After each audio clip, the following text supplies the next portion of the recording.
Welcome to the Change of Him podcast. My name is Gerard Uselli. This is episode 38, and I cannot believe I'm saying for that many guests the amount of perspective from people and their change as far as how they embrace it. It has just been a surreal experience so far, and the guests keep getting better and better. And this is no exception to the rule on this one, because my next guest for today, her name is Paige Ewing. Paige, how are you today? Hey, I'm good. Thank you so much for having me. Absolutely. Thank you very much. And I was curious to know about this as far as for what our always the first questions for any guest on this one is what your childhood was like growing up. What my childhood was like. I'm so glad you asked that because when I think back on my childhood, I smile. I had a very good childhood, very stable childhood. I grew up with both my parents married in the same house. I am the oldest of three children, Oh, which come with the territory. I think I'm the stereotypical oldest child, like the guinea pig for my parents, trying to figure out how to be parents, the one who always was told no all the way up until the very oldest age, and then the youngest child gets to do it like 10 years sooner. So there was a little bit of resentment when it comes to stuff like that. But no, I had a really good childhood. Like I said, I was the oldest of three children total. Both of my parents worked. My dad was a cricket farmer. He worked in the family business. He was a third generation cricket farmer. My mom was a speech therapist, and so they worked really hard to provide for us, and we were really active. We drove them all over the city doing dance, softball, cheerleading, track, anything that we were involved in. We were just always on the go. And so most of our childhood was spent outside having fun. I grew up in the mid 80s and early 90s, and so iPads and iPhones and screens were like non-existent, which I'm so glad that they weren't around, because my best memories were spent building forts in the woods with my brother and my sister and our friends, and rollerblading down the street, skinning up our knees. So so with you and your siblings, I'm wondering, have you ever played on the same team for anything as far as like sports, and who was more competitive between you and your siblings? I was I say I'm more competitive, but we're all competitive. So they would say they were more competitive as well. It was me, and then I have a brother, and then my sister. So there was one season where my brother and I would play fall ball together. That's when the boys and the girls could play together. So my dad coached us. My dad was way harder on my brother. Oh, this is gonna that's interesting. Yeah, the boy, he was way harder on him. But my sister and I, we both cheered together, and I think we pushed each other in a good way. There wasn't any unhealthy competition when it came to playing on sports. Now, when it came to her trying on my clothes in my closet, stealing my makeup, yes, that's a different story. Look, the hand-me-down struggle between my mom and sister on that one, there is a lot of empathy in our family, at least on that one. There is just no doubt Yeah, that I feel like every like mother and then daughter in that case, or whatever the case may be with like the siblings too, like yeah, they were I just together. feel like it just transpires no matter what. Like everyone's got that in common for some reason. Yes, yeah, you're right. So, kind of to fast forward a little bit, just based on Mhm, so many activities that you were involved with, and mhm. photography being your main one to get you to where you are That's right. today. Yeah. So, how did you get into photography initially?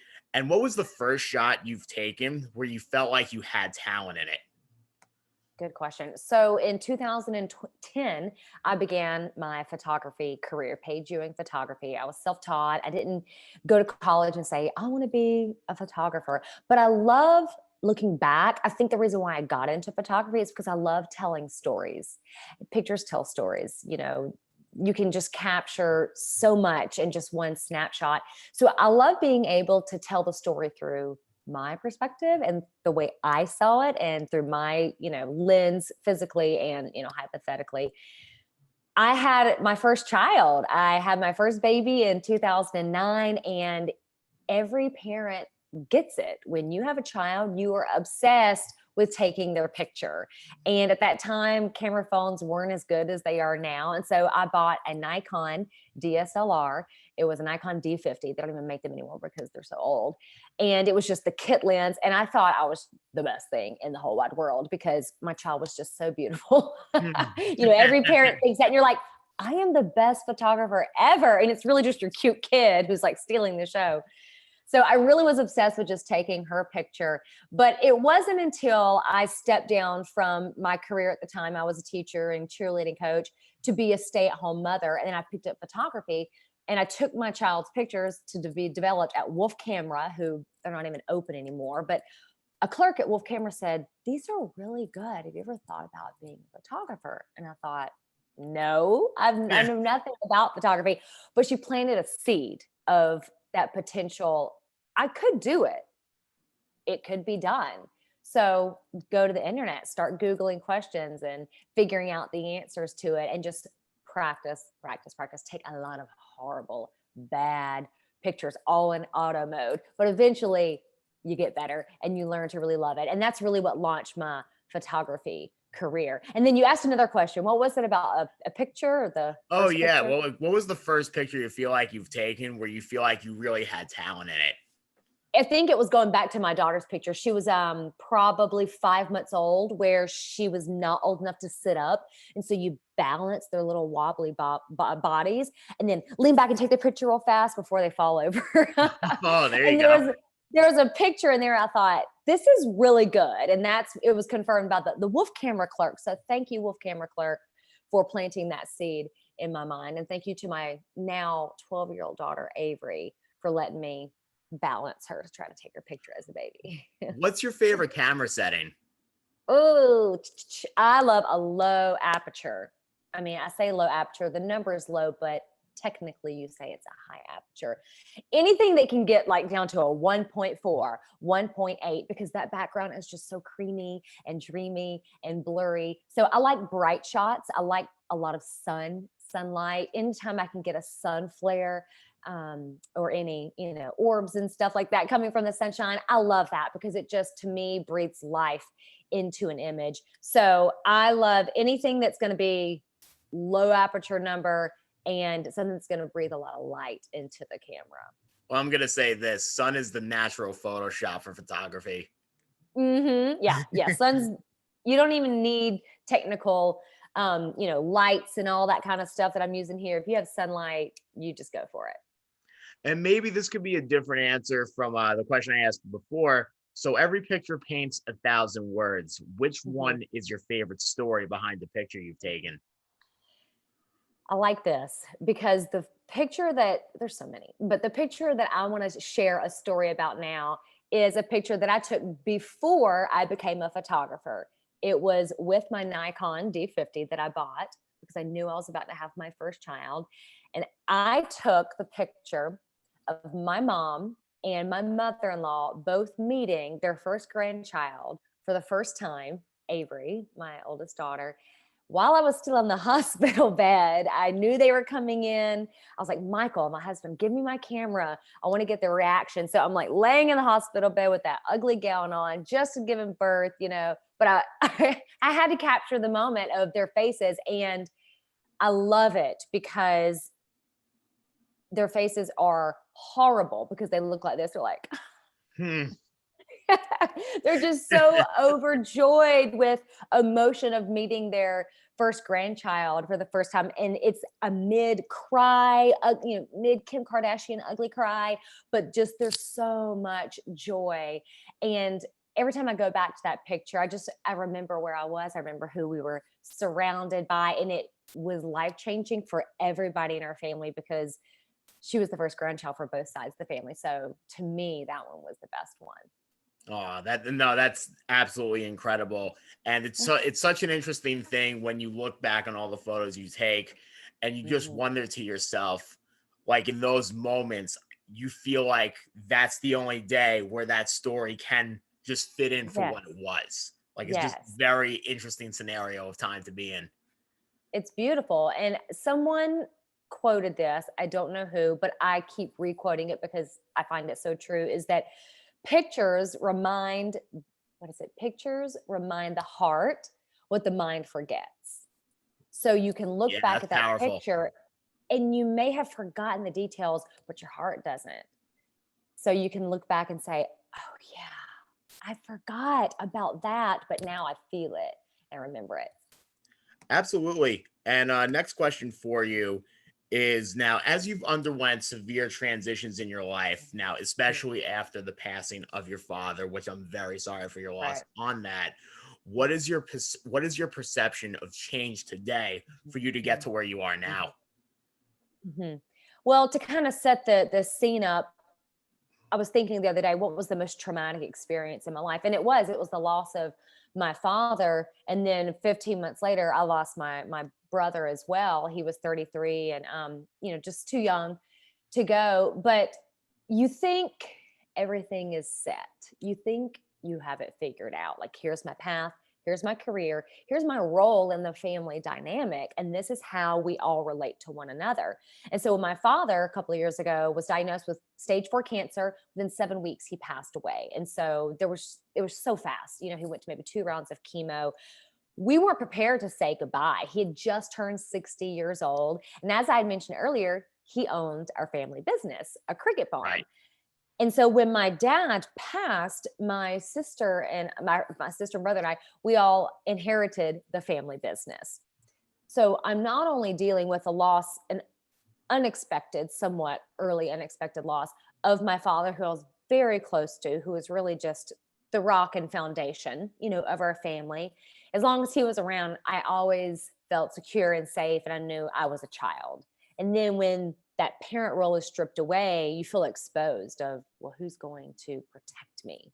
Hypothetically, who's going to be that go-to barrier person? So I'm dealing with the grief and the loss of my father, but also inheriting a business I wasn't planning on ever owning. I had my photography business. So Right. I was set. That's where I was focused.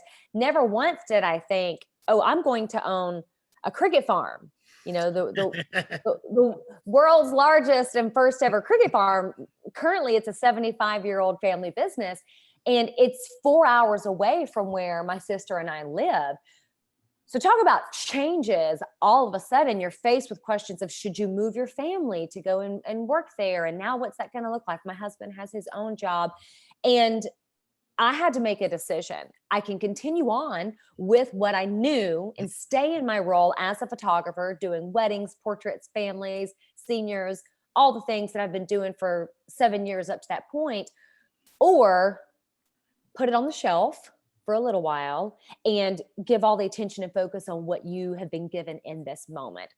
I chose the latter because I knew, yes, it was an obligation, but it was a blessing. And I can say that Right. now looking back. Not everyone, when they lose a family member, gets to carry on the legacy of their family business. And I had the opportunity to do that. It was difficult. It was very difficult because grief. It's like you're trying to do something new, but let's add 100 pounds of weight on top Yes. of you while you're trying to walk this new path, while you're trying to walk up this hill. We're going to add this really heavy weight on top of you. And when you think you've gotten it, it's going to get heavier and heavier because grief just is so unexpected and it comes in so many waves. So for me, I knew if I not only want to get through this, survive this, come out on the other side, but actually grow from it, learn from it, get better from it, maintain not only the relationships within my house with my husband and my children, but also take care of my emotional health and my physical health. I knew I had to put some work in. I couldn't just wake up every day and let life happen. I had to take control of what I could take control of. And that was exercising.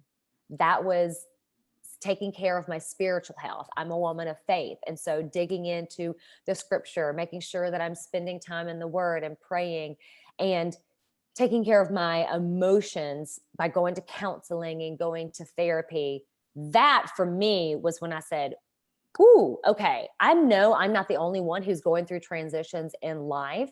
And I want to be able to share what I'm learning right now with other people, women specifically, so that they too can go through these changes and not feel like when they get to the end of it, look back and say, I don't even know who I am anymore. But they can look back and say, I'm so thankful for what I've gone through because I love who I am now. I'll say this too. I feel like everyone needs their tarot reader in their lives until they have the cards in their hands. Mm-hmm. Mm-hmm. I think something like that to be considered when you have the cards in your hands, and even Mm-hmm. if they're uncertain for how you foresee the future, there's Mm-hmm. always going to be something in how you can maybe control something within your destiny. Yeah, definitely. I mean, you can't control your outside circumstances, Yeah. but we always hear it, you control how you respond to it. There's a reason why EMTs, police officers, fire department, they're called first responders, because when they show up on wreckage and they show up on a crisis, they don't react. They don't run all over the place and, oh my gosh, what do we do? What do we do? They respond. They go through the ABCs. And so we can look at our crisis in our life and respond and say, all right, what is going on? How is this affecting me? What can I actually control? And what can I learn from this? How am I supposed to grow from this situation? Because when we continue to replay the broken record of it's not supposed to be this way, we stay stuck, we stay resentful, we stay angry, and we stay in a dark place. But if we can say, what am I supposed to learn from this? How can I grow from this? That's when you start to feel hope again in a bad situation. And I do think on the opposite side of it as well, when you have like those preconceived negative thoughts as far as it's not Yeah. supposed to be this way, Mhm. it ends up becoming that way later on. Mhm, mhm. Yeah. And when you think that you're supposed to stay in this certain place, it's just you're stagnant. You're like a pool of water that never is flowing. When you want to stay in this comfort zone, and you know what hangs around stagnant water? Mosquitoes, algae, Wow. gross stuff. You don't want to drink from a stagnant pool of I never water. thought of it that way. That's actually very compelling, I must say. Thank you. I mean, I would rather let things flow through me. And so if you think about the pain in your life, the changes in your life, the grief, the hardships, the loss, you have to let it flow through you. Because if you try to block it, you try to stop it from coming, oh, I'm too strong. I'm not going to deal with that. I'm going to shove it under the rug. You do get stagnant. You do grow and fester, and things start to, fly around, things that you don't want in your life. And that usually results in negative thoughts. Your actions end up becoming something that you don't want them to be. And we know that dominoes effects into your destiny. Now, while we can't control everything in our life, we can control our thoughts, how we respond to certain things, and that will roll over into what opportunities we're presented with, how we're going to grow, and ultimately where we're going to go in the direction. Could not agree more with that. And as you're doing personal consulting today, Mhm. what do you think is your strongest way of building empathy with other women? Mhm. Mhm. Because I've personally experienced a lot of life. I have. And I think that I can empathize with women because we all feel the same emotions, but it's different events that have brought on those emotions. Now, while I've personally never gone through a divorce, I can listen to someone who has and know that is comparable to this in my life because it's still producing those same type of thoughts and those same emotions. And I think also just I have the Holy Spirit inside of me, and when the Holy Spirit gives me discernment to listen, and you have compassion and love and mercy on someone, I mean, I credit it to that as well. Also, a quick point is now I'm not a very religious person, but I will Yeah. say this for somebody like me, for whenever I do pray, not to say that it's always been answered in the way that I want when I actually pray, but there are some very interesting things though, because let's say when I do like pray for something, it gets interesting how some things in your natural surroundings are Yeah. so coincidental for like what occurs throughout your day. And you're like, wow, maybe it was answered in this way. Like it gets Oh yeah. very interesting. Like when you Oh actually know that you set the thought out. yeah. Yeah, definitely. I mean, God's never going to answer your prayer exactly the way you want it every Exactly. Yeah. time because he knows what's best. Of He knows course. what's best. And so when we're in tune, with him and be able to say like, lead me where you need me, show me what I need to learn from this. And you're open to that and not so narrow minded on, God, if you only give it to me this way. Because honestly, I would have wanted my father to die. I still want him to be alive, but I would not be the woman that I am today if were still alive, because I would not have grown. I wouldn't have experienced, I wouldn't have reached certain points to where I needed to turn and say, okay, change, it's inevitable, but what am I going to do with it? How am I going to grow from it? So I think as a final point for this question, now it seems like you're somebody who really knows how to take control and ration out what you can do in situations. So now that you've kind of assessed yourself from the negative and even making problems into opportunities throughout your life, mhm, what's mhm. the biggest change you want to see for yourself now? I know when you sent me that question, I'm like, ooh, Gerard's making me think. The biggest change that I want to see for myself now is to get rid of any limiting beliefs, because I truly believe that I have been given an opportunity and a desire and a calling to speak truth into women. And it may just be hey, that thought is not true, let's look at it this way. Or it could be something even much bigger, much more life changing. And so it's so easy when you open up your phone to look at other people doing what you're already doing, and you're comparing your beginning to their 10 years in. You know what I'm saying? And Yes. so, business wise, for me, yes, this is something emotional and, heart and spirit wise, but it is also a career and a business that I am in. I don't want to limit myself in a way that's going to hinder what other people can receive. So, if I can just allow those thoughts to be pushed to the back and say, okay, I acknowledge you, but move along, because we don't have time for that right now. We have work to do, just to be able to keep my thoughts positive, focused, and knowing that, God's going to put me where he needs me for who he needs me at the right time, and to not get too impatient in the process. Absolutely. And what a great sum up for episode 38 for the Change of Him podcast. Firstly, for those who want to check us out but never had the chance to, please check out Change of Him podcast for Anchor, Instagram, Facebook, and YouTube. Paige, thank you very much for being a guest today on my show. And I hope you have a It was an great rest of honor. your day. Thank you. You too. Absolutely. Bye bye.